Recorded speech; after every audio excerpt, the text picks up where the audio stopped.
هذا ما شاء الله تبارك الله عشان كنتاكينا خلص تبارك الله. هذه السلطة، هذا البطاطس، هذه الصوصات، وهذا البطل الكنتاكي من ايديات ماما سارة، جعل ما تمسها النار يا رب العالمين.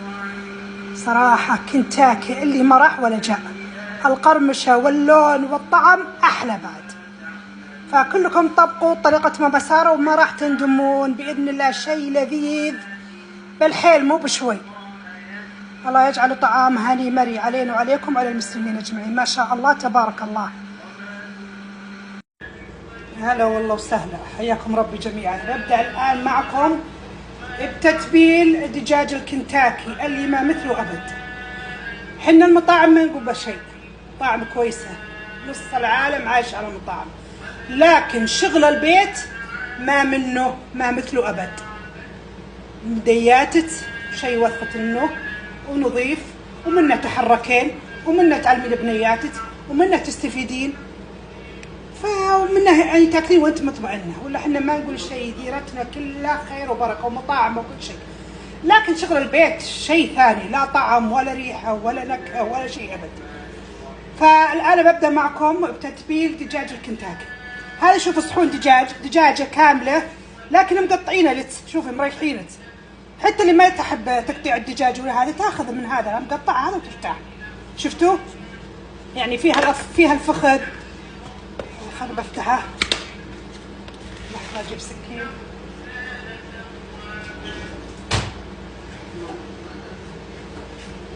بفتحها يعني فيها افخاذ وفيها الورك وفيها الصدر وفيها كل شيء. شفتوا دجاجه كامله. عاد انت على حسب افراد عائله، تحتاجين صحنين، تحتاجين صحن، تحتاجين نص صحن، اللي انتم تبون. لا اله الا الله. الحين بغسل الدجاج وانظفه، بعدين ارجع لكم بالتتبيله باذن الله. هذا هو الدجاج خواتي، غسلته ونقعته لا اله الا الله بالزنجبيل شوي، بعدين غسلته، سويت فيه فتحات كذا عشان تدخل البهارات جوا. شفتوا؟ وشلت الجلد الزايد وكل اللي ما له داعي كله شلته ونظفته ما شاء الله تبارك الله. الحين انتهينا من الدجاج، نجي للبهارات. شفتوا بهارات خواتي؟ الملعقه اللي استخدمتها هذه الوسط، ربع ملعقه هيل، ملعقه كامله لا اله الا الله كزبره ناشفه، ملعقه زنجبيل بودره، ملعقه ثوم بودره، وملعقه بصل بودره، نص ملعقه فلفل اسود، ملعقه كامله من بديل الماجي حق ماما سارة الاصفر، ملعقه كبيره مي بهذه كبيره ملح، ملعقه بابريكيا اللي متجر ماما سارة البارد، وربع ملعقه حار، وملعقه كبيره كركم. اذا البهارات كركم، بابريكيا حاره، بابريكيا بارده، بديل الماجي حق ماما سارة، فلفل اسود، ملح، بودره بصل وبودره ثوم وبودره زنجبيل، كزبره ناشفه وذره هيل. هذه هي البهارات. شفتوها؟ هذه هي البهارات. اجيب الدجاج اكبه عليه،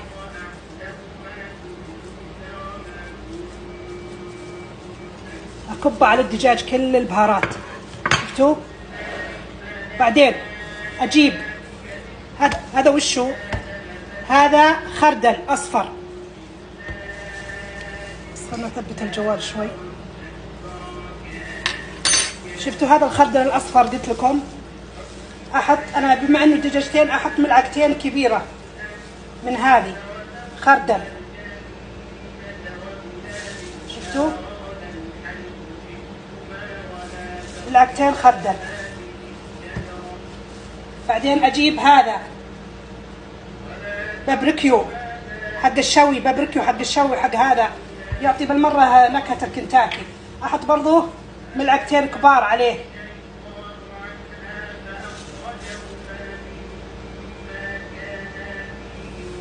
ملعقتين كبيره.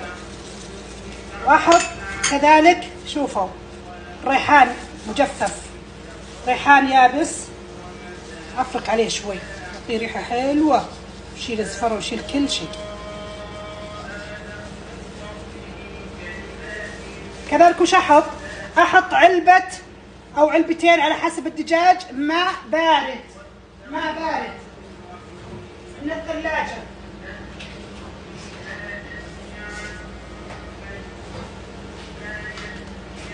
اخلطهن الحين مع بعض واصب عليهن ماء بارد من الثلاجة. خلطت الدجاج مع البهارات ومع الصوصات، كل شيء صار جاهز. الحين اكب عليه مويه مثلجة على حسب كمية الدجاج خواتي، تقريبا بحط علبة ونص ماء مثلج. اغطيه وادخله الثلاجة تقريبا ساعتين، ما تقل عن ساعتين، لين يتبل وياخذ طعم الصوصات وطعم البهارات وكل شيء. بعدين اطلعه. يعني انت اذا تبي تسوينه عشاء سوي هالخلطة هذه من العصر، تبليه من العصر وحطيه بالثلاجة وهم من اقليه عشاء. كل ما طول بالتتبيلة كل ما صار احسن. ساعتين 3 4 ليلة كاملة مثلا من الليل تسوينه وتحطونه بالثلاجة، مو بكرة تقلينه. كل ما طول زي ما قلت لكم بالتتبيلة كل ما صار افضل. اعطيه ملعقة. الحين احركه وخلاص اغطيه وادخله بالثلاجة لمدة ساعتين صغيرة، لمدة ساعتين خواتي. بعدين اطلعه واكمل معكم. شفتوا؟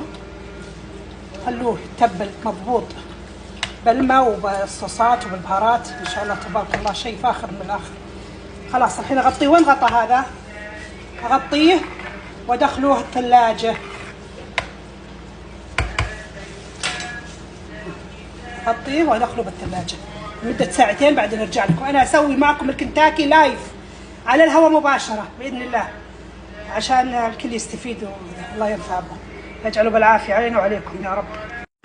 الآن متابعيني بجهز معكم التغليفة. اسم التغليفة اللي نغلف فيها الدجاج قبل نقليه. مقادير وشي: كاسين، كوبين دقيق أبيض، أي دقيق عندكم أبيض حطوا منه كوبين.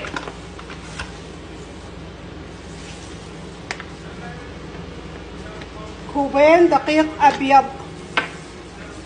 هذا واحد.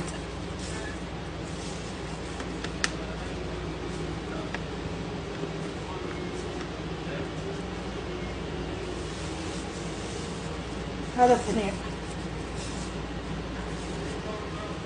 احط ملعقتين نشا. شفتوا النشا؟ ملعقتين كبار، ملعقتين كبيرة نشا عشان تعطيه قرمشة، يعني يصير الكنتاكي مقرمش. احط ملعقة صغيرة بيكنج باودر عشان ينتفخ، ملعقة صغيرة خواتي مو كبيرة. شوفوا ها. احط كذلك عشان اللون يعطينا لون حلو كركم، نص ملعقة كركم تقريبا، ونص ملعقة بابريكيا بارد زي ما قلت لكم عشان اللون. طبعا في كنتاكي بارد وفي كنتاكي حار. كنتاكي الحار يحطون معه بابريكيا حار، بس احنا ما نفضل الحار. واحط ملح املح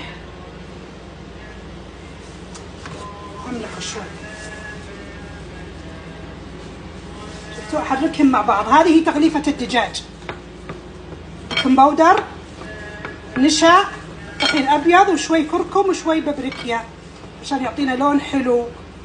خلطهم مع بعض وخلاص هذه هي تصير التغليفة جاهزة.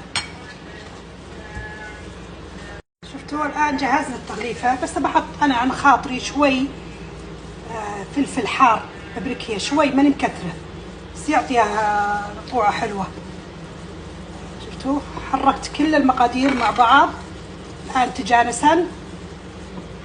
الحين أبدأ التغليف، تغليف الدجاج قبل القلي. بسم الله الرحمن الرحيم. شوفوا هذا هو الدجاج، طلعته من الثلاجة بعد صار له تقريبا ساعتين. زي ما قلت لكم انا ساعتين اكثر اقل اللي انتم تبون. لا قصدي ما تقل عن ساعتين، اقل شيء ساعتين، ولا ليله كامله افضل واحسن. شفتوا؟ نجيب دجاج احطه هنا، اغلفه، ارجع احطه بالماء ثاني مره. شفتوا؟ واغلفه ثاني مره.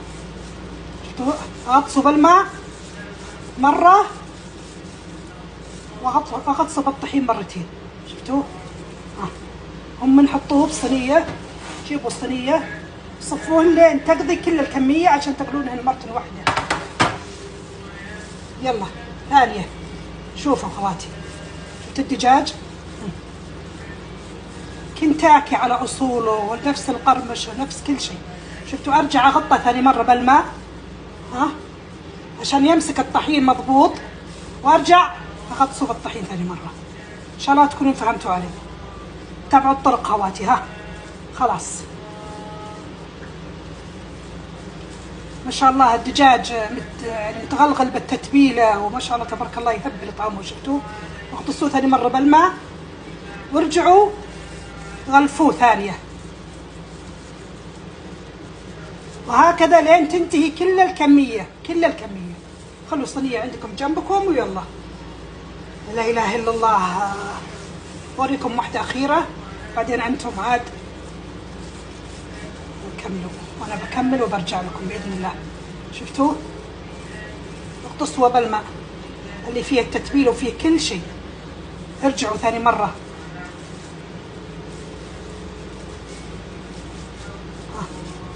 حلوه تتغلف بالطحين وبالبيكنج باودر. شفتوا خواتي؟ ان شاء الله تكونون استوعبتوا فهمتوا خواتي. فهمتوا الطريقه والشي؟ هذا كنتاكي من احسن ما يمكن، ودجاج بلدي طازج وتتبيلة نديات وشغلت وما شاء الله تبارك الله. ترى مو لازم كل شيء مطاعم، كل شيء دراهم، كل شيء فلوس، وكل شيء. سوي يا اختي انتم، تحركوا اشتغلوا ببيوتكم، اشتغلوا بمطابخكم، كلوا اكل نظيف، كل شيء زين ما راح يضركم. شفتوا لما انكم قضيتوا مسوين عشاكم ولا غداكم، روحوا نوزن نشوفه هو ينقص من وزن كل شيء ولا لا. بالعكس تحسين بسعادة، تحسين براحة انك قدمتي لنفسك ولعيالك شيء ما شاء الله تبارك الله لذيذ وينوكل ابد، ولا راح ينقص من وزنك ان شاء الله باذن الله. ما كنت دورنا الرشاقات، دورنا الرجيمات. اشتغلن ببيوتك من الغنيمه.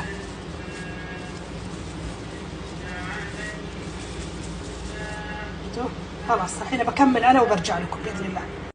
شفتوا ما شاء الله تبارك الله الدجاج بعد ما غلفته بالطحين بالبيكنج باودر وبالنشا وبهارات وكل شيء. الحين خلاص الزيت حطيته على النار من قبل، بخليه يصير حار واحطه واقصر النار عشان يستوي. لا تخلون النار عاليه بالمره عشان ما يتحمر من برا ومن جوا يصير ما استوى في دمه. هذا قصروا النار، اذا حطيتوه قصروا النار يعني مو مره، وسط عشان يستوي، يتحمر من برا ويستوي من جوا برا، ما يصير ني عليكم. ان شاء الله فهمتون. انا مولعه على الزيت من قبل ابي يصير حار. احط الدجاج الان. طبعا انا بقليه بالقلايه هذه الكهربائيه، اذا ميب عندكم مو بلازم، المقلايه عاديه على النار اللي موجود عندكم ما يخالف. شفتوا شلون حتى الجنحان ما شاء الله تطلع تهبل كنا كنتاكي تبارك الله. طبعا لا تزحمون الشيء خواتي عشان يستوي معكم، عشان ينجر. خلوه ماخذ راحته يوصل الزيت كله. شفتوه؟ الان انزله بالزيت واخلي النار وسط عشان يستوي زي ما قلت لكم من برا ومن جوا، واغطيه عشان يرجع له البخار وخليه يستوي. زيت البطاطس كذلك حطيته على النار عشان اقلي فيها البطاطس. ما شاء الله تبارك الله. شوف كل شيء اشتغلوا فيه سوا خواتي عشان يصير حار وزيت. الزيوت لازم تصير نظيفة عشان تعطي الأكل نكهة حلوة، ما يصير فيها ريحة لا إله إلا الله زيت قديم ولا شيء، لا. يلا حمروه ما شاء الله تبارك الله. علينا عليكم بالعويفي تبارك الله. هذه أساسيات الكنتاكي، البطاطس والسلطة، صح ولا لا؟ أنا ما يهنانا أسوي نص الشيء، ولا لازم أعطيكم إياه من الألف إلى الياء بالتمام، ولا تبي ما مسار منكم إلا الدعاء، ادعوا لي لا تنسوا. أنا بوريكم شلون ما شاء الله تبارك الله. شفتوا لون الكنتاكي شلون؟ بوريكم شكل الكنتاكي، بوريكم شلون. شوفوا كنتاكي ولا مو كنتاكي؟ ما شاء الله تبارك الله. برجعه بعد شوي واطلعه. خلاص الآن تقريبا انتهى. شفت اللون ما شاء الله تبارك الله، ومستوي وكل شيء. جربته انا بالسكين هذه ما شاء الله كل شيء مستوي. خلاص اطلعه واحط الدفعه الثانيه. بسوي معكم الصوص اللي ناكله مال كنتاكي. احط تقريبا ملعقتين مايونيز. ترى فيه مايونيز لايت، يعني ما في اي سعرات، تقدرون تحطون. احط كاتشب تقريبا ملعقه كاتشب كبيره. لا اله الا الله. واحط شطه العاديه هذه رنا، شفتوها؟ بعدين اخلطهن مع بعض. هذا صوص بالمره لذيذ، سواء مع الكنتاكي مع الشاورما مع اي شيء. خلطوه كذا وحطوه صحن. في صوص ثاني الحين بعد بوريكم اياه. ما شاء الله تبارك الله. بسوي معكم الصوص اللي ناكله مال كنتاكي. احط تقريبا ملعقتين مايونيز. ترى فيه مايونيز لايت، يعني ما في اي سعرات، تقدرون تحطون. احط كاتشب تقريبا ملعقه كاتشب كبيره. لا اله الا الله. واحط شطه العاديه هذه رنا، شفتوها؟ بعدين اخلطهن مع بعض. هذا صوص بالمره لذيذ، سواء مع الكنتاكي مع الشاورما مع اي شيء. خلطوه كذا وحطوه صحن. في صوص ثاني الحين بعد بوريكم اياه. ما شاء الله تبارك الله. شفتوا؟ احط الحين الصوص هذا، واحد من الصحون هذه.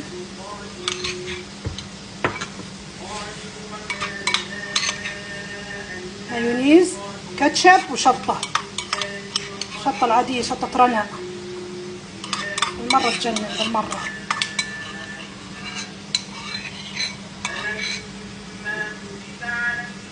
لازم نحوس شوي، ما تصير مسارة حاست. يلا معليش. شفتوا؟ هذا صوص واحد. الصوص الثاني وشو؟ هذا باربيكيو. هذا شفتوه؟ باربيكيو حق التوابل. هذا احط منه مرة ناطع ولذيذ حلو مع كنتاكي. شفتوه؟ خلاص هذه هي التوابل. لا تكثرون. حطوا عاد الشطة، قصدي المايونيز معه. حطوا ليلة شطة رنا. يلا وعليكم بالعويفي بإذن الله.